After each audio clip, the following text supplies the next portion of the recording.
With the release of the recent Helluva Boss episode, there has been a lot to talk about. Just mentioning Mammon, the Prince of Greed, really opened up a lot of doors and helped solidify the lore for the series. My name is Deepcut, this is Cartoon Universe, and today we're going to be talking about the hierarchy of Hell in Hazbin Hotel, which demons outrank who, and what their powers are.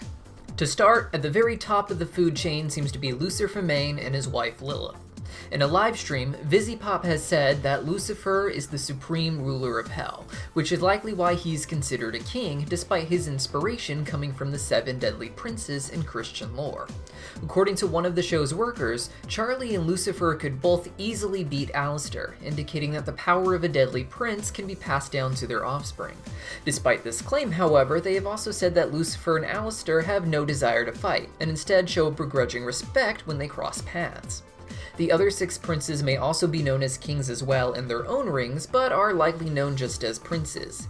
Each of these 7 princes is modeled after one of the 7 deadly sins. Each prince rules over his own ring in Hell, with each ring being named after their particular deadly sin. We learned this in episode 2 of Helluva Boss, wherein we saw Lulu World, a theme park owned by a mysterious figure named Mammon, who is listed as the deadly prince of greed in various demon classifications and stories. Despite being at the top, this doesn't stop people from trying to casually kill Charlie, as we saw in the pilot. They may respect the power of the king, but likely would do anything against him if they thought they could get away with it. They are sinners after all. This is the reason that Vaggie has to act as a bodyguard in addition to Razzle and Dazzle. After the 7 deadly princes and their family, we have Goetic Demons, of which we have only met Stolas and his family. Goetic Demons are ones described in a somewhat anonymous grimoire made up of various documents detailing demons from throughout history. Stolas is a prince from the family of demons, one who is known for his knowledge of astronomy and herbs, which explains the constant space theme that he has, as well as the large plant that he keeps in the kitchen. While technically a prince, the creators of the show have described him as being part of his own nobility unrelated to the 7 deadly princes. While we can't say for sure if Goetic demons could overpower the princes, whether alone or together, it would seem that they are weaker in some ways if Lucifer is still the king of Hell after all of eternity. The actual role of these demons is uncertain, but Stolas does talk about having work that needs to be done, particularly involving the grimoire that has been stolen by Blitz to enter the human world. As far as we know, the only goal he has is making life on Earth harder to survive, so that more souls go to Hell, as he explains when he orders Blitz to assassinate someone trying to stop global warming. It is uncertain why this is his goal when Hell already has an overpopulation issue. Like Lucifer and Charlie, Stolas is described as staff members as being able to easily take down someone like Aleister, indicating that he, and likely other Goetic demons, are much more powerful than the Overlords from the Pride Ring. Beneath these princes, we have what's called Overlords, which is a bit of a generic term in the show. These are demons who are powerful enough that they have some sort of control in the Pride Ring. Lucifer and Lilith are both referred to as Overlords, despite Lucifer being one of the 7 deadly princes, but for the most part they seem to be earth-born sinners who came to Hell and either rose to power or naturally had it when they manifested. In the pilot, Vaggie explains that Aleister is one of the Overlords of Hell, also known as the Radio Demon. He manifested in Hell and almost immediately began taking down overlords that had been established for centuries. While Vaggie used the words overthrow, implying that those demons still may be around but without their power, someone in a livestream asked how Aleister kills other demons, with VizzyPop explaining that she can't answer that yet, implying that Aleister can in fact kill his enemies. Aleister's takedown of the Overlords seemingly paved the way for new Overlords to rise to power in the century that followed.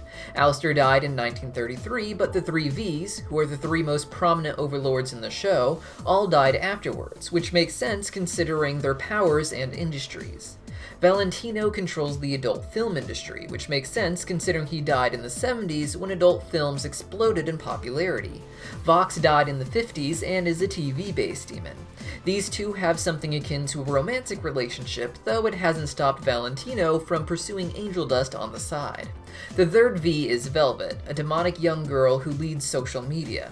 She acts as a daughter to Vox and Val, and may only be in such a position of power because of their help. She likely died relatively recently, the last 15 years or so, since her theme is social media. It is uncertain what actual powers these demons have, and unlike Alistair, they may not be very powerful at all. Instead, their authority may come from being at the tops of these businesses, though this may be proven wrong later. Despite dominating the three industries, they apparently have their hands in others as well, with Valentino being involved in drug deals. According to one of the staff members, Rosie is another natural-born citizen of Hell who became an Overlord.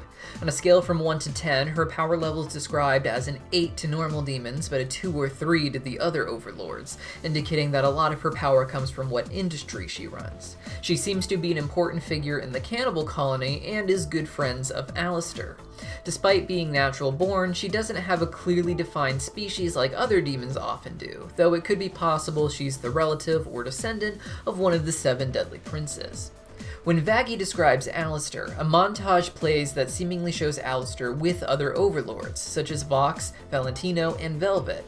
There are other demons included in this picture that are currently unnamed and unknown, but it would appear that they are some of the many Overlords of Hell as well. 2 of the demons look a bit like Stolas, implying they may be Goetic Demons, though Goetic Demons can be diverse in design and not actually look like owls the way that Stolas does, so they may not be Goetic Demons at all. One of the demons here looks like Sephiathan von Eldritch, Charlie's ex-boyfriend.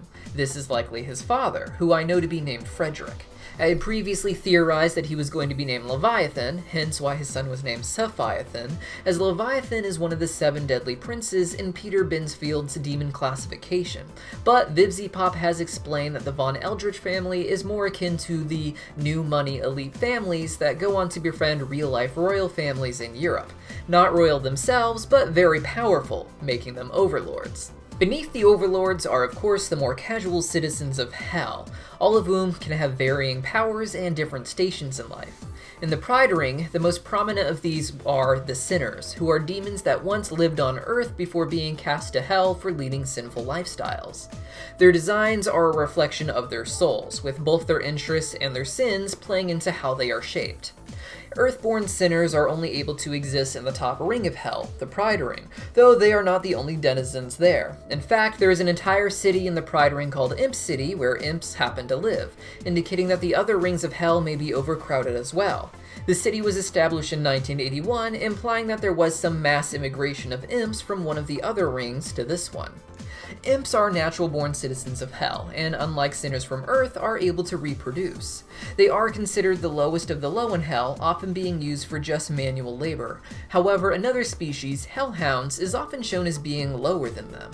Even in their own business, the Imps of Helluva Boss have a Hellhound on the staff who only works as a receptionist, with the other Imps doing the real work and getting the real money. She also has allowed Blitz, an Imp, to be her adoptive father. If Hellhounds are of a higher status than Imps, it must not be by much for these things to occur.